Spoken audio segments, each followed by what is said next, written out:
Bonjour à tous. Nous sommes le mardi 24 mars 2026 et notre cher ami John Helmer est avec nous. Bon retour parmi nous, John. Merci Nima. Merci de m'avoir invité. John, permettez-moi de commencer par Donald Trump et la façon dont il parlait de la guerre hier. Il a dit que nous négocions avec les Iraniens, ce qui a été démenti. Les responsables iraniens ont affirmé qu'il ne se passait rien de tel.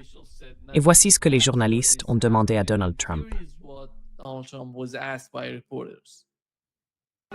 Le ministère iranien des Affaires étrangères affirme que vous ne dites pas la vérité au sujet de vos conversations productives visant à mettre fin à la guerre.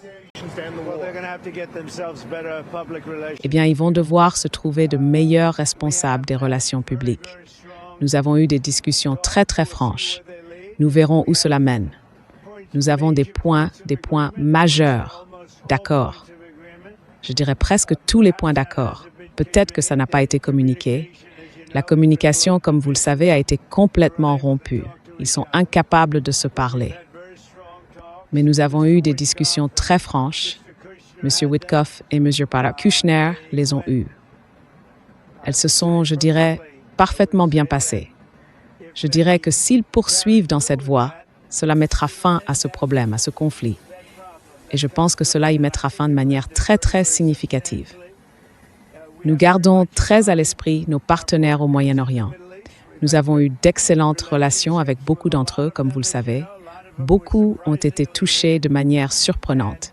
Et j'ai été surpris de le constater, tout comme tout le monde. Mais nous gardons cela bien présent à l'esprit dans nos discussions. Les discussions ont eu lieu hier, elles se sont prolongées jusqu'à hier soir. Ils tiennent beaucoup à conclure un accord. Nous aimerions aussi en conclure un.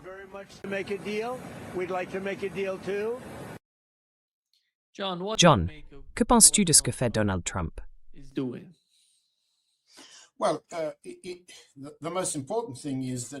Eh bien, la chose la plus importante, c'est qu'il essaie de rétablir le contrôle de l'escalade. Vous l'avez entendu dire qu'il était surpris que l'Iran ait frappé les États arabes, les États du Golfe. Il est impossible qu'un président des États-Unis, compte tenu du type de rapport de renseignement qu'il reçoit, même s'ils ne sont hebdomadaires, ait été surpris. Ce que nous savons, et ce que nos collègues dans votre émission, ainsi que vous-même, avez souligné, c'est qu'il n'y a pas eu de pénurie d'avertissement pendant des semaines et des mois. La véritable surprise, c'est leur échec, leur incapacité à détruire la capacité de l'Iran à riposter. Principalement, leurs objectifs de guerre, changement de régime, décapitation, remplacement de la direction, chaos dans les rues, échec de la défense antiaérienne, incapacité à riposter par des missiles.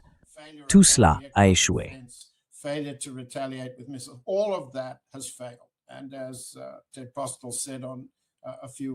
Et comme l'a dit Ted Postol il y a quelques heures, la défense aérienne d'Israël est désormais tout simplement non fonctionnelle. On peut le voir dans les vidéos du ciel. Ce que Trump essaie de faire, c'est de dire « je contrôle la situation » et de réaffirmer le contrôle de l'escalade alors qu'ils l'ont perdu. Ils l'ont perdu dans plusieurs domaines clés. Et nous allons y venir. Tout d'abord, ils ont perdu le régime du détroit d'Ormuz. Ils ont perdu la capacité d'empêcher les représailles de l'Iran, à la fois contre Israël et contre les bases américaines. La partie intéressante, c'est de quoi parle-t-il lorsqu'il dit que Witkoff et Kushner ont eu des discussions.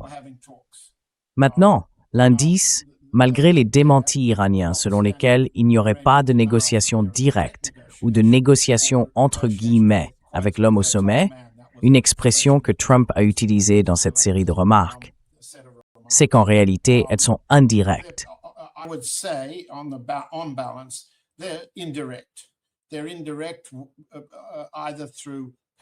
Ils agissent de manière indirecte, soit par le Pakistan, qui joue désormais un rôle très important, reléguant complètement l'Inde dans l'ombre, le Pakistan ou la Turquie, peut-être Oman, peut-être l'Égypte.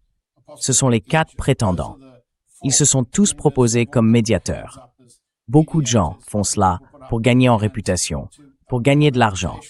Et comme nous le disions juste avant d'entrer en direct il y a quelques minutes, le Financial Times de Londres a mené une enquête montrant que ce discours et le tweet qui ont déclenché la soi-disant suppression du délai de 48 heures ont conduit à près de 600 millions de dollars de transactions d'initiés sur les marchés boursiers de New York, à la fois sur les contrats à terme, sur le pétrole et sur les contrats à terme sur les indices boursiers.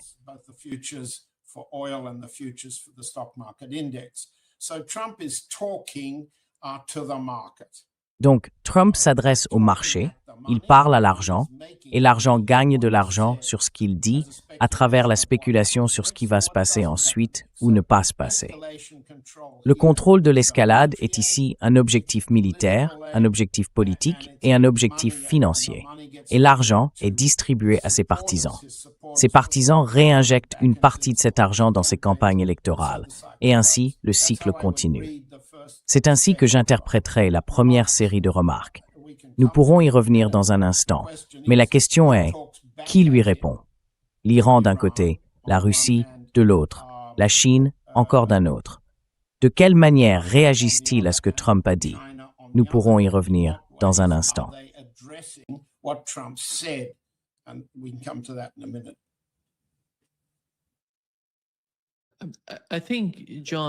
Je pense, John, que tu as mentionné la Turquie, l'Égypte et d'autres pays. Comment vois-tu la manière dont la Russie perçoit le conflit jusqu'à présent? Quelle est la compréhension du point de vue de la Russie, ou peut-être de la Chine?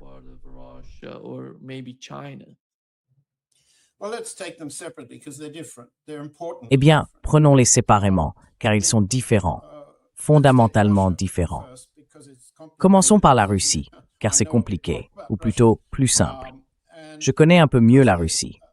Ce qui se dessine, c'est une sorte de politique russe à deux volets. Disons-le ainsi, la manière d'évaluer la relation Chine-Russie, c'est de partir de ce qu'ils savent, de ce que nous savons tous, être les conditions posées par l'Iran pour mettre fin à la guerre qui lui a été imposée, n'est-ce pas? Donc, si nous nous référons aux conditions de l'Iran telles qu'elles ont été clairement énoncées par l'ayatollah Khamenei et reprises dans les déclarations du CGRI, laissez-moi simplement passer en revue les points principaux. Vous les connaissez très bien, mais c'est juste pour rappeler à nos lecteurs.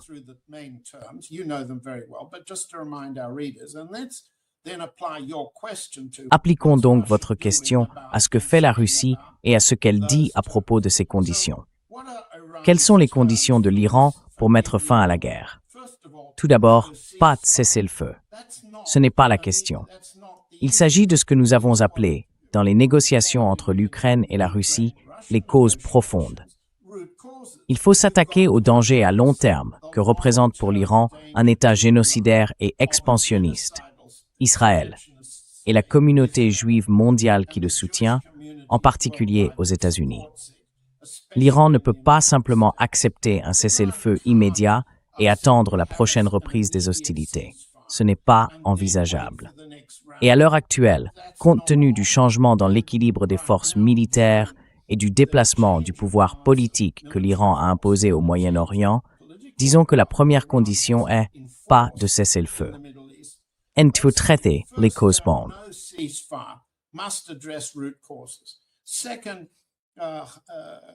Deuxièmement, le discours de l'ayatollah Khamenei a évoqué les réparations qui doivent être versées pour les dommages infligés à l'Iran. Et si ces réparations ne sont pas payées, alors l'Iran infligera des dommages équivalents à ceux qu'il a subis. C'est essentiellement aux cheikhs arabes de payer cette facture. Ils en ont les moyens et ils sont aussi capables d'en subir la destruction. Ainsi, réparation ou destruction, œil pour œil, constitue le deuxième grand objectif stratégique de l'Iran dans ce cas. Et il le met en œuvre de manière tactique et opérationnelle, avec beaucoup de prudence, comme on peut le constater à chaque attaque menée par les Israéliens ou les Américains contre des cibles en Iran.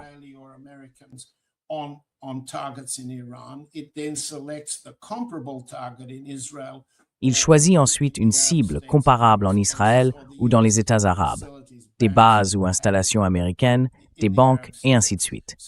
Donc, œil pour œil, réparation ou destruction, c'est le deuxième point. Le troisième, a dit Khamenei, c'est la vengeance. Et cela, c'est très important. On en parle rarement, mais il s'agit évidemment de la vengeance pour la mort de l'ayatollah Khomeini. Qu'est-ce qui serait comparable à cela? Eh bien, peut-être la destitution de Netanyahou. Et nous avons parlé la semaine dernière de la manière dont Netanyahou avait connu une disparition forcée. Il avait perdu le contrôle du poste de Premier ministre et ne semble toujours pas avoir retrouvé la maîtrise qu'il avait auparavant. À présent, au Parlement israélien, il n'est pas mort. C'est clair. Il n'est même pas blessé. Cela aussi est clair.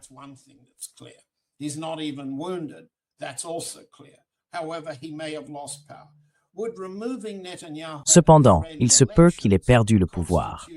Le renversement de Netanyahou par des élections israéliennes constituerait-il un résultat acceptable pour l'Iran? Les élections à la Knesset en Israël doivent avoir lieu d'ici octobre de cette année. Nous considérons les élections en Ukraine comme l'un des termes de la négociation russe.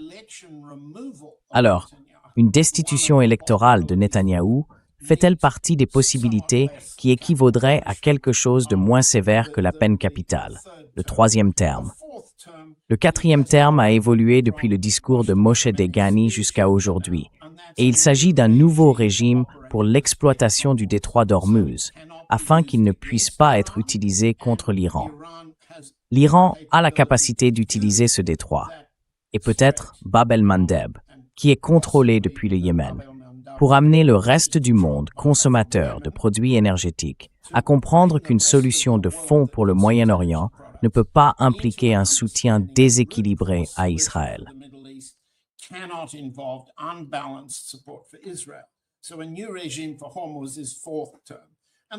Donc, un nouveau régime pour Hormuz constitue le quatrième point. Et le cinquième point, Moshe Bachmann l'a très clairement indiqué, c'est la fin des bases américaines sur le territoire arabe, car elles menacent l'Iran et déséquilibrent la région.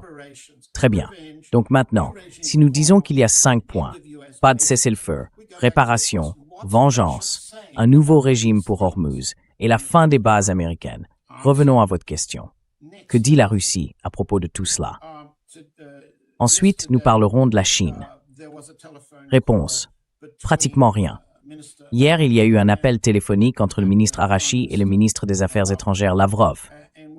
Et dans le communiqué, je regarde le texte pour bien vous le citer, Lavrov, voici le résumé russe qui a été publié vers 2 heures de l'après-midi hier.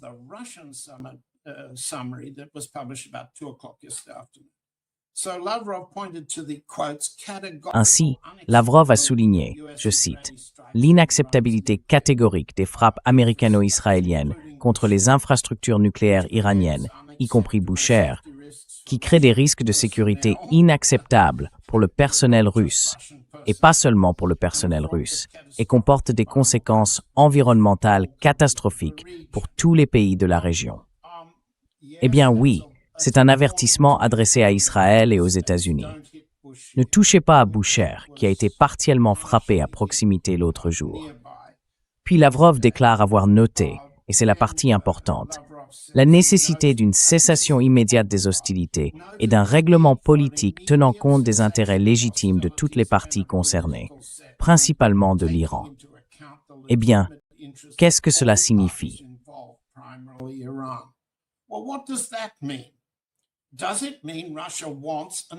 Cela signifie-t-il que la Russie veut un cessez-le-feu immédiat? J'y reviendrai dans un instant, mais la Chine semble le penser. Eh bien, si la Russie dit quelque chose de vague, elle devrait préciser ses termes. L'Iran, lui, est très clair sur ses conditions. Nous venons de les exposer. Elle ne pourrait pas être plus claire. Si la Russie réagit au niveau ministériel après une conversation avec Arashi, pourquoi parlons-nous d'une cessation immédiate? Une cessation immédiate, sans s'attaquer aux causes profondes, est impossible pour l'Iran.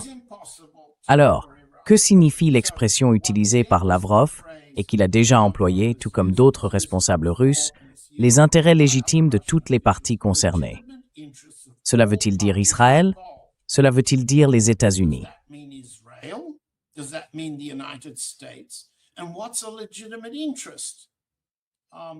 Et qu'est-ce qu'un intérêt légitime? La question devient alors, si l'on revient aux termes iraniens, ils ne sont pas liés. Ce sont des assurances vagues qui ne sont pas correctement reliées. Ensuite, Le dernier point soulevé par Lavrov et Arachi était qu'Arachi a remercié la direction russe pour le soutien diplomatique et autres importants apportés à la République islamique, y compris la fourniture d'une aide humanitaire. Eh bien, voici la double approche. Et Israël a déjà mis en garde à ce sujet et attaqué. La première voie est l'attitude relativement réservée du Kremlin, qui conduit le ministre des Affaires étrangères à formuler ce genre de déclarations, lesquelles ne traitent pas des détails des termes iraniens.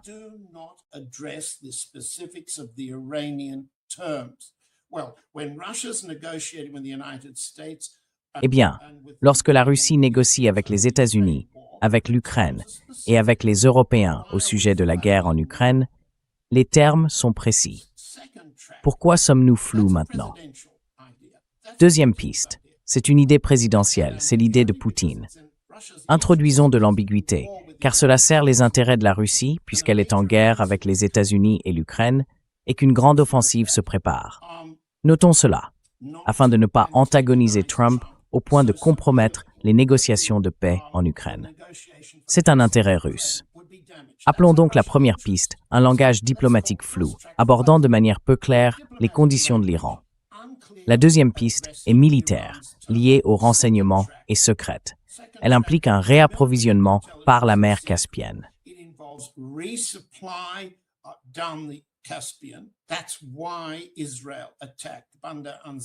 C'est pourquoi Israël a attaqué Bandar Anzali, le port iranien situé sur la rive nord de la mer Caspienne.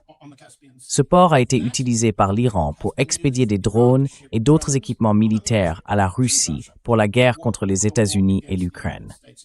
Il est tout à fait possible que le flux se soit désormais inversé, avec des fournitures militaires russes se dirigeant vers le sud le long de cette route à travers le port.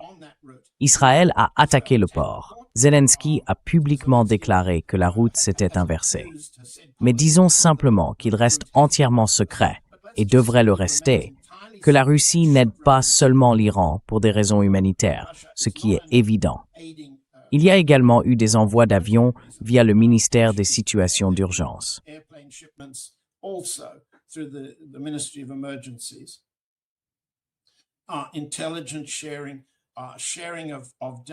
Partage de renseignements, partage de données en temps réel liées à la détection de missiles entrants, de technologies israéliennes et américaines, et ainsi de suite, et aide à l'Iran dans sa riposte. C'est la deuxième voie. Ce n'est pas discuté publiquement, mais nous pouvons en parler ici. Il vaut mieux ne pas exagérer, même si nous n'avons pas besoin de minimiser non plus. Les Israéliens ont été très clairs sur ce point. Ils estiment que Bandar Anzali constitue un élément important de la capacité de l'Iran à riposter, et cela dépend en partie de la Russie. Bien sûr, il existe des corridors terrestres à travers le Turkménistan et le Tadjikistan que les États-Unis s'efforcent activement de bloquer en décourageant ces gouvernements de coopérer. C'est un élément secret. Je ne peux pas en parler. Mais alors, où en sommes-nous?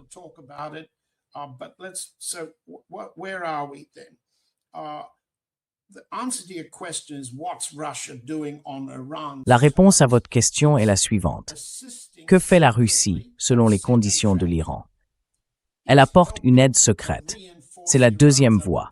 Elle contribue à renforcer la capacité de l'Iran à négocier. C'est essentiel. Elle ajoute à l'équilibre stratégique qui rend les négociations possibles. C'est à la fois une option viable et un moyen de dissuasion à long terme. Mais sur la première voie, les déclarations présidentielles, qu'elles viennent de Poutine lui-même, de Dmitri Peskov, son porte-parole, ou mieux encore de Lavrov, elles sont ambiguës. Elles ne disent pas, elles ne précisent pas pourquoi toute négociation avec l'Iran doit aborder les causes profondes. Facile à dire. On le dit à propos des négociations entre la Russie et l'Ukraine, mais pas ici. Nous avons donc un discours ambigu qui peut tout vouloir dire ou ne rien vouloir dire. Maintenant, dois-je passer à la manière dont la Chine réagit à cela ou préférez-vous poser une question? Oui, allez-y. Allez-y, à propos de la Chine. C'est bien de relier la Russie et la Chine pour comprendre ce qui se passe. Donc, pour répéter, nous avons les 5 points des conditions de l'Iran. Serions-nous d'accord? Notre public est-il d'accord? Êtes-vous d'accord? C'est clair? Cela ne pourrait pas être plus clair, n'est-ce pas? Alors, j'ai ensuite parcouru le point de presse quotidien du ministère chinois des Affaires étrangères, donné par Lin Jian. Je vais simplement vous résumer rapidement. On lui a posé des questions sur le délai de 48 heures fixé par Trump pour la réouverture du détroit d'Ormuz, et on lui a demandé quel était le commentaire de la Chine à ce sujet. Et puis Lin Jian, je vais vous le lire, car le langage est important à comprendre pour ce qu'il signifie et ce qu'il ne signifie pas, a déclaré « Le conflit au Moyen-Orient continue de se propager et de déborder. Si le conflit continue de s'étendre et que la situation s'aggrave à nouveau, toute la région sera plongée dans le chaos. Le recours à la force ne fera qu'engendrer des cercles vicieux.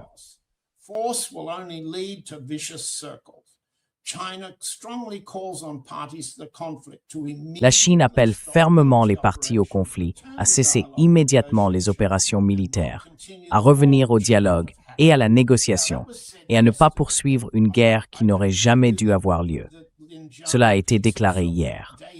Je peux vous dire que Lin Jian se répète jour après jour. Permettez-moi d'examiner une partie de ce langage. La position chinoise, telle qu'énoncée par le ministère des Affaires étrangères, fait souvent référence à la région plongée dans le chaos. La force ne mènera qu'à un cercle vicieux. Voilà ce que dit la Chine.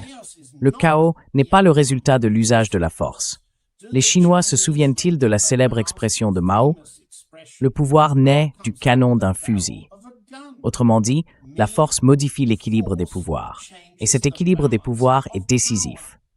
Les changements dans cet équilibre, révolution, guerre, ne produisent pas chaos.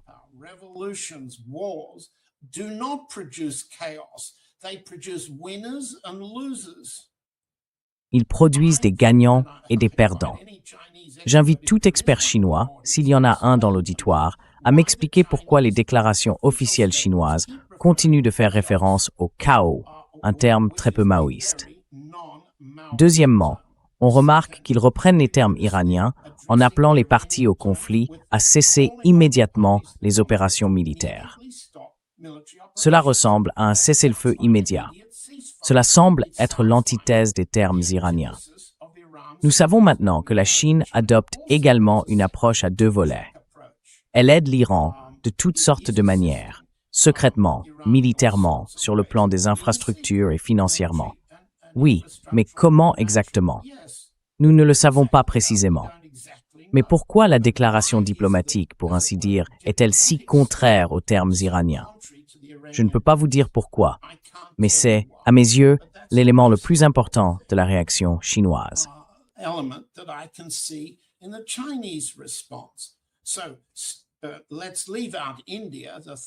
Alors, laissons de côté l'Inde, le troisième membre fondateur des BRICS, car l'Inde s'est totalement compromise en s'alignant sur Israël et les États-Unis.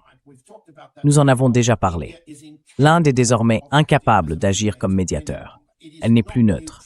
Et pire encore, l'Inde a en coulisses bloqué une résolution collective des BRICS condamnant l'attaque contre l'Iran. Rappelons-le, l'Inde est membre des BRICS, l'Iran est membre des BRICS, mais l'Inde en coulisses empêche les BRICS de condamner collectivement l'attaque. L'Inde n'est donc pas neutre. Elle se range du côté des attaquants israélo-américains. La Russie et la Chine sont les principaux soutiens de l'Iran. Et nous avons cette approche à deux volets, comme je viens de l'expliquer. John, l'Inde a été d'une certaine manière convaincue que la guerre allait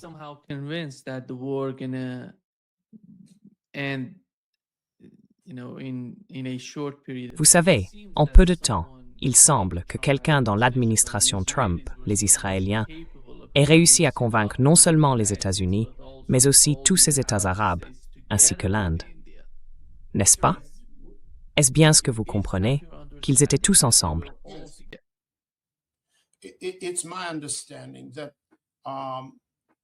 D'après ce que je comprends, le Premier ministre Modi et le ministre des Affaires étrangères Jaishankar ont été convaincus, d'abord par les Israéliens, puis par les milieux d'affaires indiens fortement investis dans la relation militaire entre Israël et l'Inde, que la guerre serait courte et victorieuse.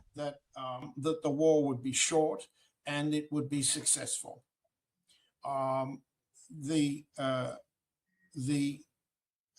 And that's reflected in Modi's decision to. Cela se reflète dans la décision de Modi de se rendre en Israël, car certains soutenaient qu'il aurait fallu reporter la visite.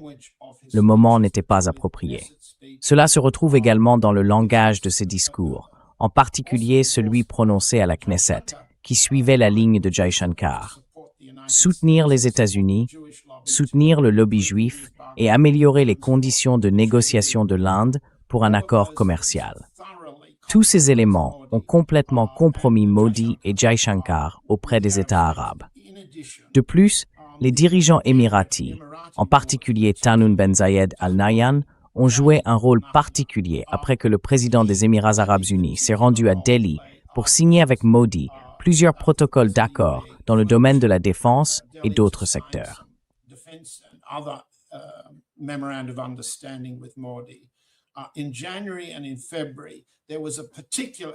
En janvier et février, les Émiratis ont fait un effort particulier pour convaincre l'Inde, d'abord que les Indiens comprenaient la politique arabe, ensuite que Tahnoun comprenait la politique américaine, et enfin que si l'Inde s'alignait sur les Émirats dans une relation de sécurité, il pourrait, pour ainsi dire, surpasser la relation pakistano-saoudienne et s'appuyer sur le corridor commercial à long terme traversant la péninsule arabique vers l'Europe. Nous en avons déjà parlé. En d'autres termes, les Émiratis ont suscité un niveau de confiance auquel les Indiens ont totalement adhéré. Et ensuite, des événements très très malheureux se sont produits. J'écrirai à ce sujet demain.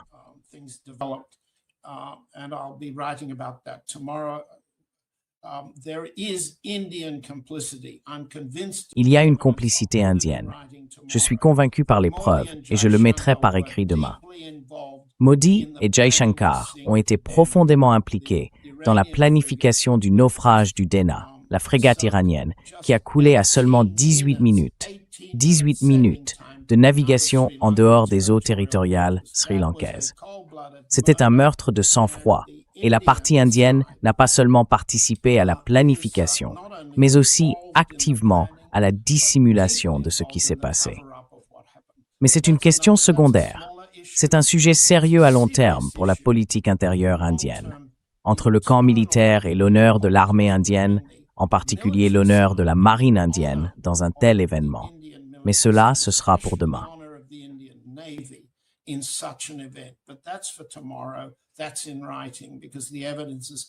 C'est écrit noir sur blanc parce que les preuves sont complexes et je veux que les gens, les lecteurs, les comprennent et y réfléchissent. Mais en ce qui concerne ce que nous venons de dire, l'Inde s'est discréditée en se laissant séduire, comme vous l'avez mentionné, par la théorie de la guerre courte. Et maintenant, elle doit se redresser. Cette reprise lui coûtera plus de 1% de son PIB, en raison des pertes de pétrole, d'engrais et de transferts de fonds en provenance du Golfe. Au moins 1% du PIB. Cela représente au minimum 45 milliards de dollars cette année.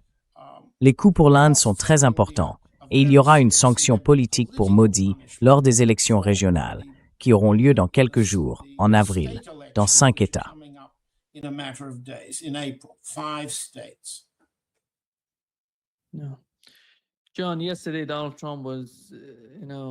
John, hier, Donald Trump se vantait d'avoir gagné la guerre.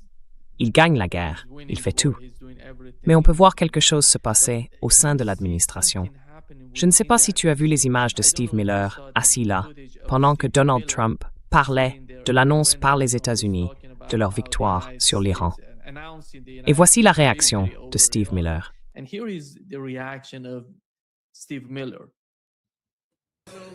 Il se passe quelque chose au sein de l'administration. Ils essaient de le dissimuler, tu sais.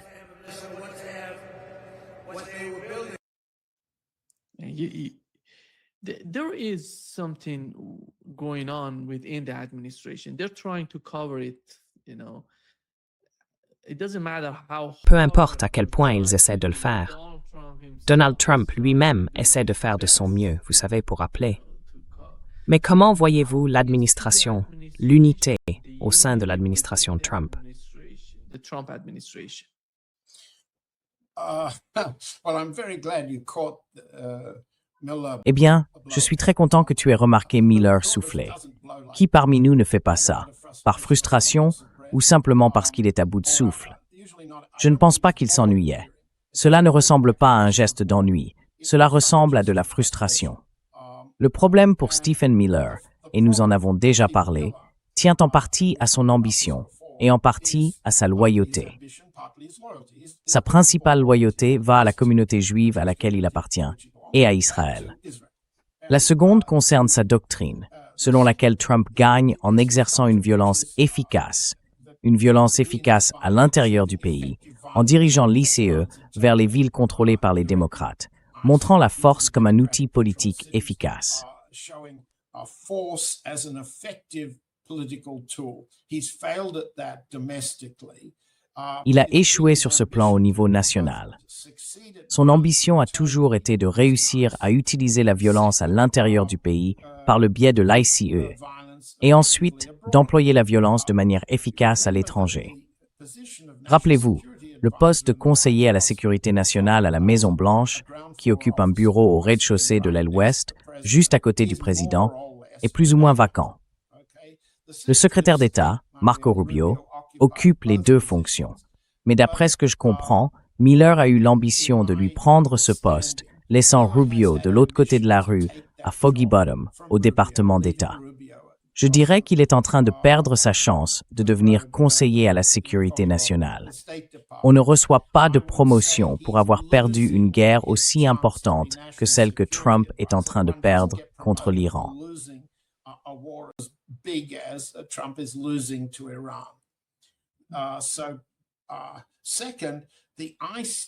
Deuxièmement, les opérations d'ICE dans les villes ont été des échecs et ont dû être retirées. Nous en avons déjà parlé, et nos auditeurs américains le comprennent très bien. Que Trump fasse maintenant ce que Miller a recommandé, placer des agents d'ICE masqués au poste de contrôle frontalier dans les aéroports, signifie que plus personne ne veut venir aux États-Unis. Que Miller ait suggéré ou approuvé que Trump fasse cela est insensé. Et cela nous ramène à ta question. Quand les présidents et leurs équipes commencent à perdre le contrôle à la fois de la politique intérieure et de la politique étrangère, tout en se préparant à une élection. Nous sommes le 3 novembre, n'est-ce pas? Je ne compte plus. Avril, mai, juin, juillet, août, septembre, octobre, novembre. Nous sommes à un peu moins de 7 mois. We're nearly 7 months away, and the campaign isn't showing the kind of. Et la campagne ne montre pas le type de leadership présidentiel dans les taux d'approbation qu'elle devrait. Elle le devrait.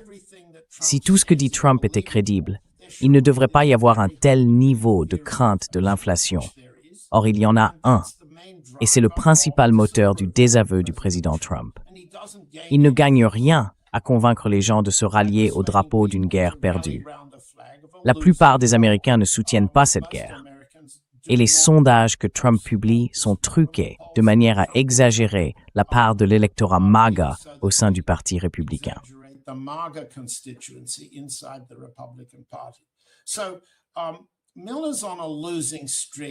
Donc, Miller est sur une mauvaise passe, et je pense que tu l'as surpris en train de s'enfoncer encore plus dans cette série de défaites.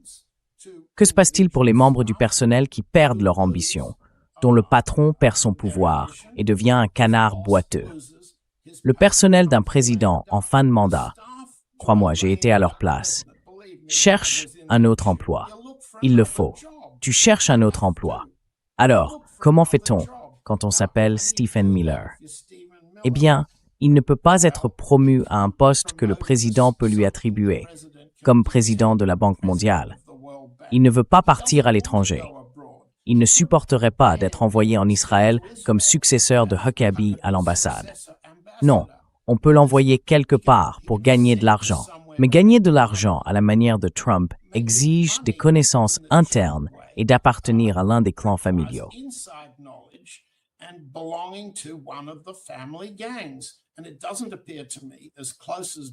Et il ne me semble pas, aussi proche que Miller ait été du président Trump pendant les premiers et seconds mandats, qu'il soit particulièrement proche du gendre Kushner, ni des fils, ni de la famille Vitkov ou de la famille Lutnick. En d'autres termes, lorsqu'un président commence à perdre son emprise, lorsqu'il se retrouve en position de canard boiteux, toutes ces familles se désunissent. Les clans cherchent de nouveaux territoires. Ils commencent à encaisser et à monétiser leur retour sur le pouvoir aussi vite qu'ils le peuvent. Je ne sais pas, et d'autres qui écoutent le savent peut-être, quel est l'avenir professionnel de Miller. Mais s'il envisage un statut de canard boiteux après novembre, il cherche déjà un nouvel emploi et il n'y aura peut-être pas beaucoup d'opportunités. Donc, en ce moment, il souffle fort parce qu'il voit ses ambitions partir en fumée.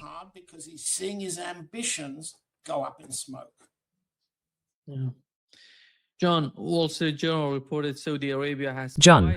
le Wall Street Journal a rapporté que l'Arabie saoudite a discrètement autorisé les forces américaines à utiliser la base aérienne du roi Fahd, tu sais, pour attaquer l'Iran. Et selon leur analyse, l'Arabie saoudite finira tôt ou tard par rejoindre le combat, et elle va l'annoncer.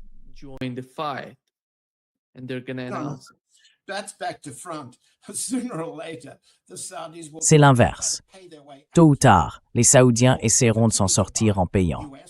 Ils continueront d'acheter aux États-Unis, ils continueront de payer l'Iran, ils trouveront un moyen de s'en tirer. Et la famille Zayed fera de même.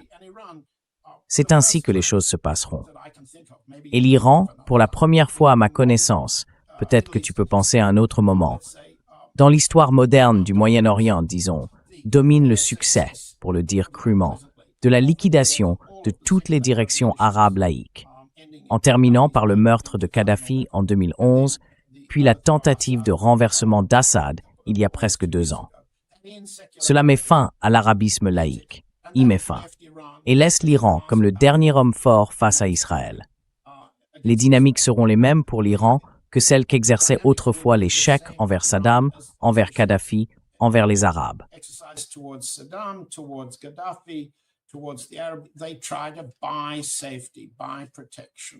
Ils essayent d'acheter la sécurité, d'acheter la protection. Et je pense que, comme nous l'avons dit au début, ils paieront les réparations. À mon avis, dans la politique arabe, et je suis éloigné de la politique arabe depuis un certain temps, je ne vois aucune capacité à rejoindre le combat. Et l'Iran a déjà démontré sa capacité à neutraliser leur aptitude à faire des affaires, à charger des navires.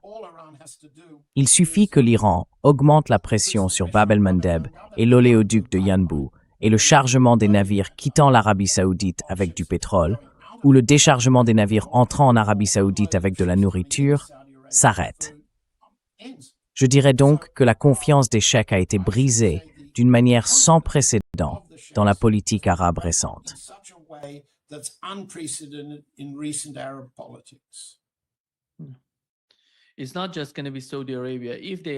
Ce ne sera pas seulement l'Arabie saoudite.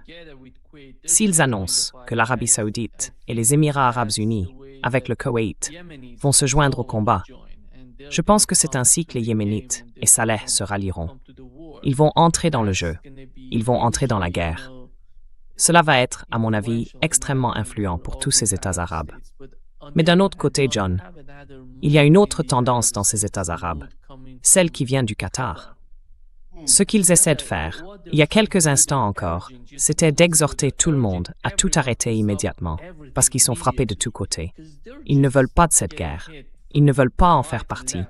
Et ils ne faisaient pas partie de la guerre que l'Arabie saoudite et les Émirats arabes unis ont menée avec les États-Unis contre le Yémen. Tu comprends le contexte. D'un autre côté, tu vois les Omanais. Les Omanais essayent d'une certaine manière de jouer les médiateurs.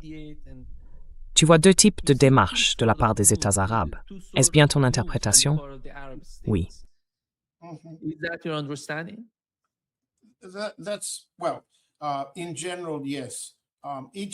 Eh bien, en général, oui.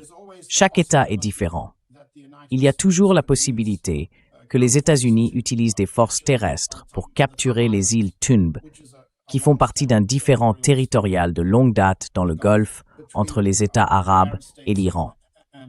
Je ne pense pas que cela arrivera. Mais je trouve étrange, comme vous l'avez dit, que quelqu'un rapporte que ces États arabes envisagent de rejoindre le combat. Ils sont dans le combat depuis le début. Ils pensaient qu'en y participant de la manière dont ils l'ont fait, ils réussiraient à détruire l'Iran de façon quasi permanente. Au lieu de cela, il vaudrait mieux dire qu'ayant pris part au combat dès le départ, ils se retrouvent maintenant, comme vous l'avez dit, à faire le compte des coûts d'une guerre qu'ils pensaient gagner, mais qu'ils ont perdue.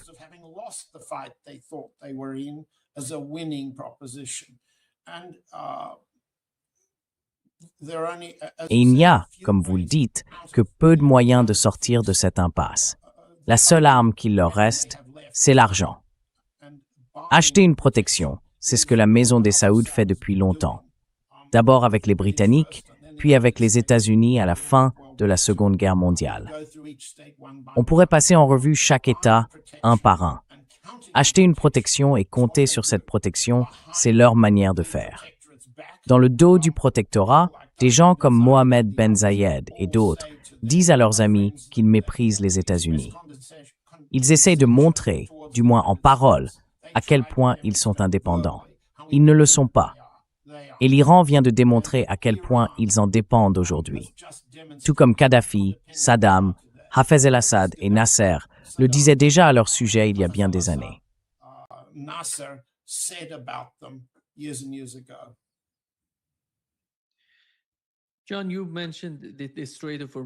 John, tu as mentionné le détroit d'Ormuz. Je pense que le détroit d'Ormuz va devenir le centre de gravité de la sécurité régionale. Comment perçois-tu la réflexion de ces États arabes? Car après tout, ils dépendent tellement du détroit d'Ormuz. Ils doivent comprendre qu'à terme, ils devront parvenir à une forme d'accord avec l'Iran. Penses-tu que cela fait partie de leurs calculs en ce moment?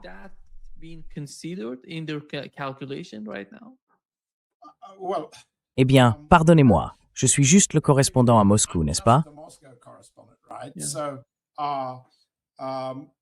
Parce qu'ils communiquent aussi avec Moscou. Bien sûr que si. Et Moscou est restée plutôt silencieuse sur la question du régime adopté pour Ormuz. La position de Moscou a toujours été, et nous l'avons répété à maintes reprises, qu'il existe un cadre de sécurité mutuelle et réciproque pour le Golfe Persique, que le ministère russe des Affaires étrangères a exposé, je ne sais plus, il y a 3 ou 4 ans. Le problème, c'est que la sécurité réciproque au Moyen-Orient suppose qu'Israël conclue des accords de sécurité réciproque avec les États arabes et avec l'Iran. Et Israël ne le fera pas. Nous avons vu que la réponse israélienne a été d'étendre, d'attaquer, de détruire. Ainsi, le pacte de sécurité mutuelle et réciproque proposé par la partie russe manque de l'équilibre des forces entre l'Iran et Israël qui serait nécessaire.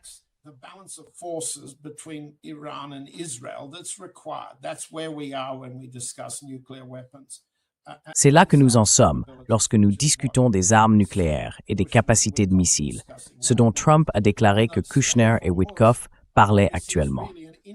Concernant le détroit d'Ormuz, ce que nous observons est en réalité une répartition très intéressante des intérêts. D'un côté, l'Iran a mis en place un régime à 2 canaux. De toute évidence, le Pakistan, l'Inde, l'Irak, la Malaisie, la Chine et l'Indonésie discutent tous directement avec l'Iran. Permis, tarifs, routes de navigation à travers le détroit d'Ormuz, avec déclaration d'identité, immatriculation des navires, et ainsi de suite. Certains de ces navires, selon les médias maritimes que je suis, acceptent d'entrer dans les eaux territoriales iraniennes entre Keshm et Larak. Je crois que ce sont les noms des îles.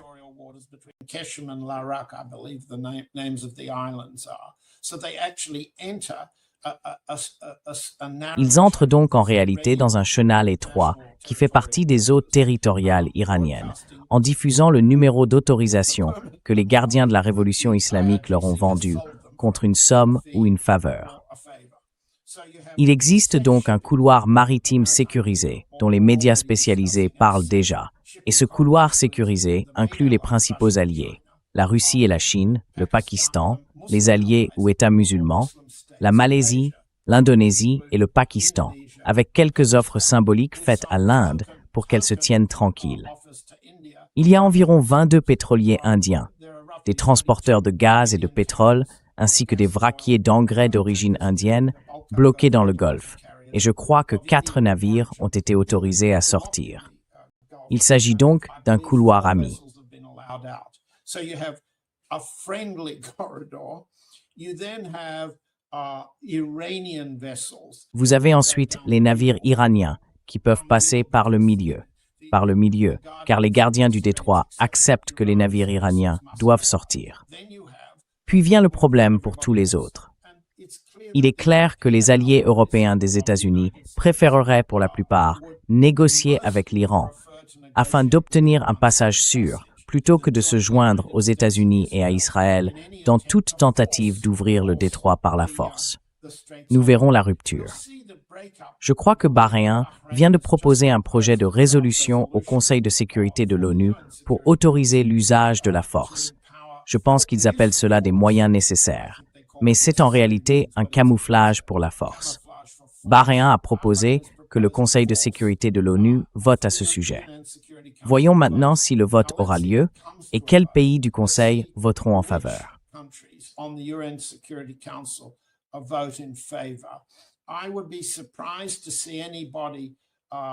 Je serais surpris de voir un Français voter pour cela. Les Français, les Italiens et les Allemands sont opposés à l'usage de la force et semblent disposés à négocier avec l'Iran pour obtenir un couloir sûr pour leurs navires et leurs approvisionnements. Cela laisserait les États-Unis. Il n'est pas clair qui d'autre au Conseil de sécurité de l'ONU les États-Unis pourraient rallier. Mais je pense que, politiquement, il serait trop révélateur de soumettre la question à un vote et trop probable qu'elle soit mise en veto par les Chinois et les Russes. Cependant, comme nous l'avons mentionné plus tôt, les Chinois et les Russes ont été réticents à opposer leur veto au consensus des États arabes. Cette fois, il n'y a pas de consensus des États arabes, mais c'est un test pour savoir qui est favorable à l'usage de la force. Donc je pense que cela répond à votre question, n'est-ce pas?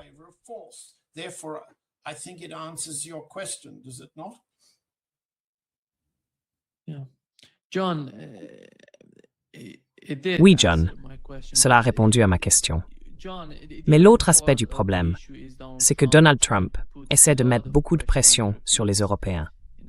D'un côté, il dit que l'Europe n'a pas d'importance, que l'OTAN, c'est les États-Unis, et qu'ils ne sont pas vraiment capables de faire grand-chose. De l'autre, il les pousse à rejoindre le combat dans le détroit d'Ormuz. D'ailleurs, pas en dehors, parce qu'ils font partie de l'opération. Mais il veut qu'ils soient dans le détroit d'Ormuz, parce qu'à mon avis, il ne veut pas que des Américains se fassent tuer là-bas. C'est pour ça qu'il veut envoyer les Européens, pour gérer les répercussions, car cela va provoquer beaucoup de problèmes aux États-Unis. Il se dirige, tu sais, vers les élections de mi-mandat. Quelle est ta compréhension de cette situation, où il demande désespérément aux Européens de rejoindre le combat?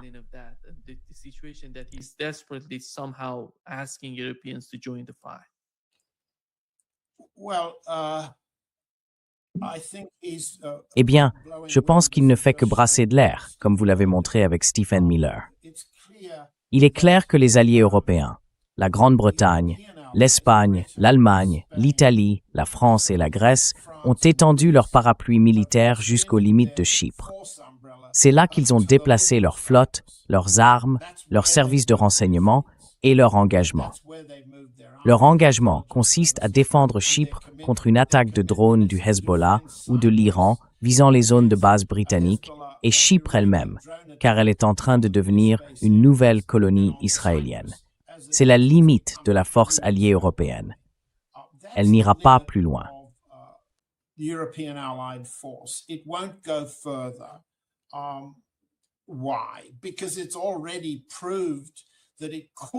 Parce qu'il a déjà été prouvé qu'il n'en était pas capable. Une alliance impliquant, encore une fois, les Grecs et presque tous les pays de l'OTAN, ils n'ont pas réussi à maintenir la mer Rouge ouverte depuis la côte du Bab el-Mandeb, un passage stratégique ou un goulet d'étranglement pour affronter les attaques des Houthis. Ils ont échoué à cette tâche. J'ai oublié le nom de l'opération, mais ils y ont échoué. Ils n'ont subi aucune perte humaine. Ils ont simplement gaspillé beaucoup d'argent, mais ils ont démontré leur incapacité. Les Britanniques, en revanche, ont continué à fournir un soutien logistique de base, et c'est pourquoi Chypre est importante. C'est la limite de leur projection de force. C'est plus facile pour eux et aussi plus susceptible de réussir. Chacun d'eux fait face à des calculs électoraux à court terme. Ce sont tous des faibles sur le plan politique.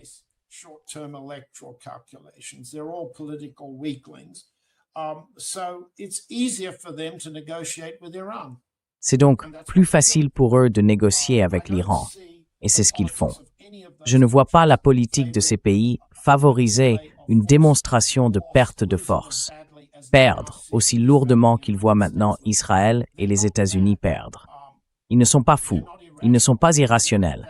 Ils essayent de calculer avec des capacités militaires relativement limitées dans une situation où ils voient ceux qui disposent de la puissance maximale se retrouver sans défense aérienne. Eh bien, pourquoi s'exposeraient-ils si les États-Unis et Israël ont déjà échoué? Ils ne le feront pas. Les termes exacts qu'ils pourront conclure avec l'Iran restent à déterminer. Mais évidemment, plus ils s'impliquent dans cette voie, plus cela contrarie les États-Unis et plus Trump devient furieux, pour des raisons évidentes.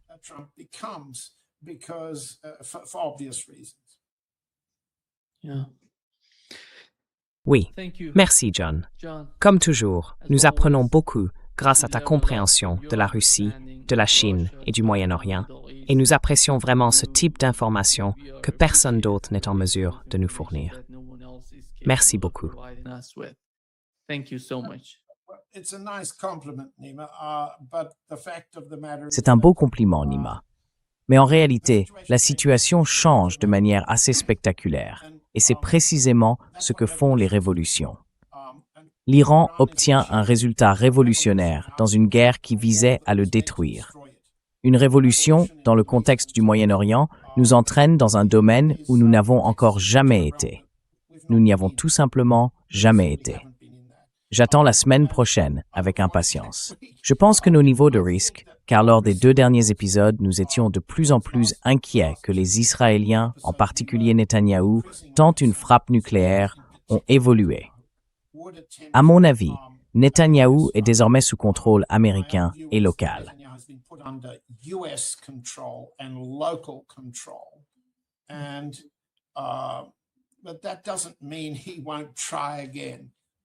Mais cela ne veut pas dire qu'il ne réessayera pas. Le niveau de risque qui m'inquiétait le plus la semaine dernière et la semaine d'avant me semble désormais réduit. Cela ne signifie pas que le niveau de destruction et de souffrance que subit l'Iran a diminué. Ce n'est pas le cas. Et j'espère que notre public comprend que les voies secondaires de l'aide chinoise et russe ne sont pas rendues publiques et que nous sommes encore loin de réduire le niveau de souffrance de l'Iran ou d'atteindre les 5 points iraniens. Voyons si la semaine prochaine, nous nous en rapprochons un peu.